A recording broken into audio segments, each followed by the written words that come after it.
Hello, what's up mga kairas? Andito nga ako sa Marikina, dito sa bahay ng aking kapatid dahil nga mahilig mag-basketball ang aking kuya. Sasama ko siya mag-basketball dito sa tabing ilog sa Marikina. Yan nga po, nag-start na kami para pagpawisan dahil maganda nga pagpawisan sa umaga. Yan nga po, shooting, talon-talon. At ngayon po may kaibigan kaming nakakilala sa amin. Umapir-apir pa nga yan. Ayan, umapir din kay kuya. Pinagpatuloy na namin yung pag-basketball namin, shooting lang dahil wala naman mga player. At saka hindi naman ako marunong talaga maglaro. So, sumama lang ako para makapagpapawis din. Dribble, tumira, shoot, pasok, diba?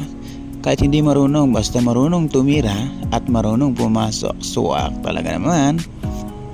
Ayan nga guys, panoorin nyo lang kami habang naglalaro. Dahil, eto na nga, tuloy-tuloy na, shoot ng shoot hanggang sa matuto. Talon lang ng talon. Sige guys, manood lang. Chararat. O yun na nga guys, dahil nga pawis na rin at medyo napagod na rin ako, pero tuloy-tuloy pa rin kami dahil nga maganda talaga sa umaga sa katawan yung pagpapawisan ka. At shoutout nga pala dyan sa aking kaibigan sa Bulusan, Sorsogon na si Tito Bonds. Comment down below lang Tito Bonds kung ano masasabi mo sa tira ko. Talaga naman, di ba? Ito yung mga ganong video, napakalinaw ng camera, di ba? Kitang-kita kung paano pumasok yung bola, Tito Bonds. Shoutout sa'yo at lahat ng mga tropa dyan sa Bicol. Laro tayo pag uwi.